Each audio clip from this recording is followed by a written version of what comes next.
Eternidade. Hoje nós nos convidamos a pensar sobre esse tema, que é uma das características, uma das prerrogativas de Deus, uma das definições de Deus. A sugestão para esse tema vem de Mateus 25, versículo 46, no qual, como parte daquela passagem em que Jesus nos fala que no fim dos tempos o Filho do Homem se apresentará às nações e separará os solidários dos não solidários, e que os solidários vão ser remetidos à vida eterna e os não solidários ao castigo eterno.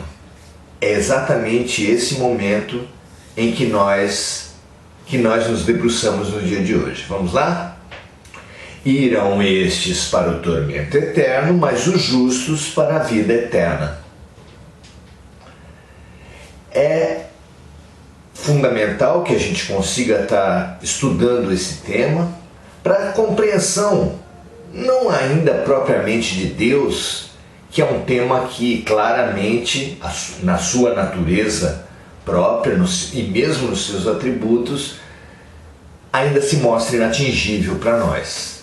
Mas entender essa dinâmica da transição planetária, como é que se compreende a eternidade dos castigos, a eternidade da vida, que aqui é apresentada por Jesus. Pois bem, é claro que são duas eternidades, a vida eterna e os castigos eternos. E é claro que castigos eternos para um Deus de amor não se mostra essa primeira eternidade condizente com o Deus apresentado por Jesus. É claro que a vida será eterna, que a vida é eterna, mas é claro que os castigos não podem ser eternos. Que justiça haveria, mesmo aqui na Terra, de se dar um castigo eterno para uma ação momentânea, para uma condição momentânea? Só se pensa pena de morte para os criminosos que não se vê perspectiva de recuperação. Mesmo na justiça humana tão falha.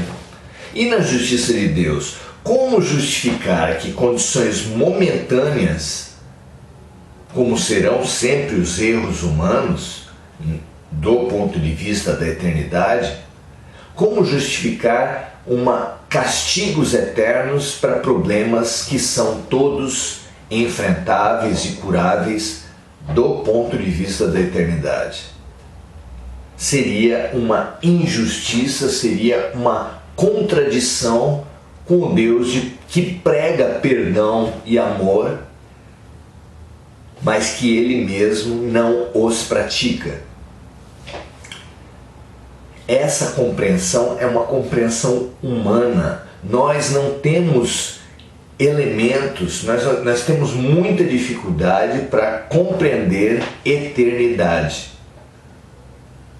Eternidade, imutabilidade, perfeição. Os atributos divinos, eles são muito difíceis para nós. As nossas palavras, essas palavras bonitas, generosas, elas ainda são carregadas pela compreensão humana, porque uma palavra surgiu para situações humanas e se aplica com base nesses parâmetros falíveis.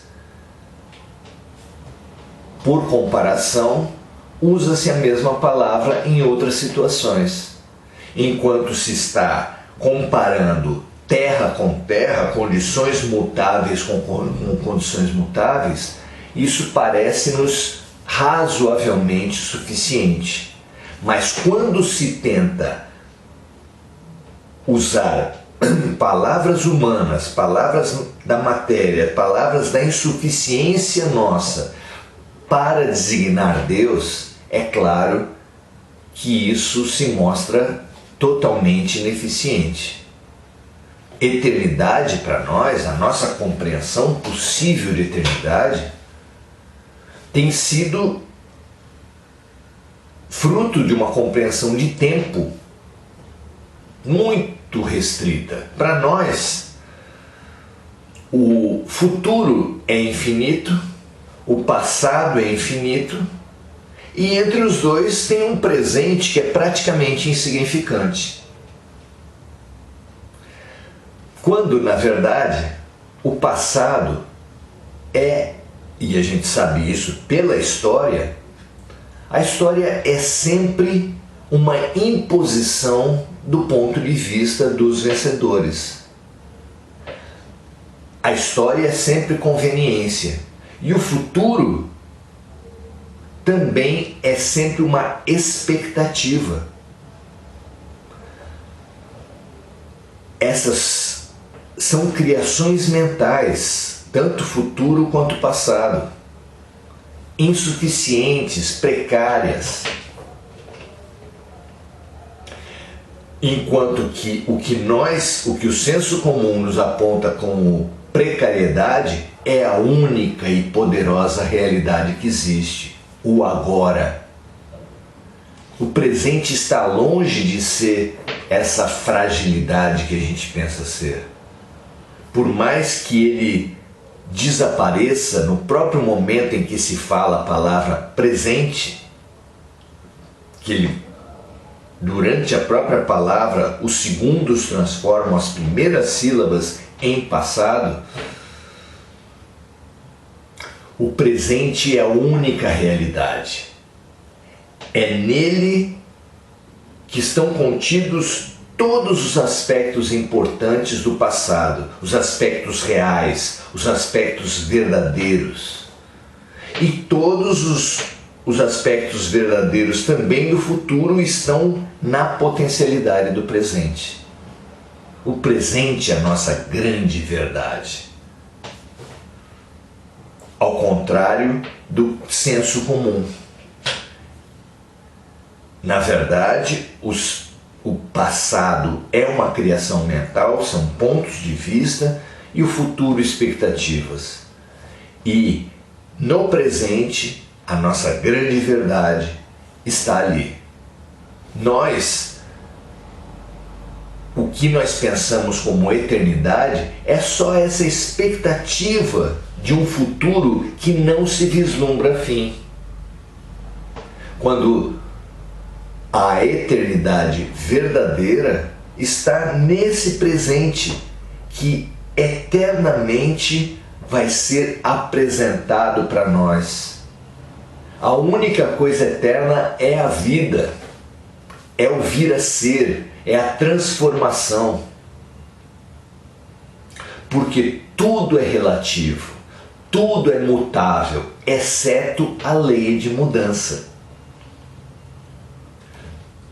E a lei de mudança está toda ela imersa no presente, manifesta no presente, nesse segundo que agora está e imediatamente já não está.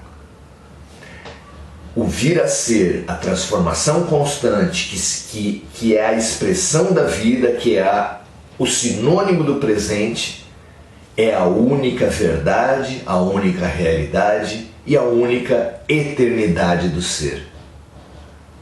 Que nós compreendamos isso, que todos os castigos vão durar, todos os castigos, todas as sombras, todas as infelicidades da vida vão durar a exata medida que aqueles que praticaram a desarmonia precisarem para reharmonizar-se. Então os castigos e as sombras e as tristezas da vida nada tem de eterno, passarão como tudo. A única coisa que não passa é justamente a passagem, a transformação, a mudança constante, o vir a ser, esse nosso presente que é a única eternidade da vida. Um grande abraço e até a próxima.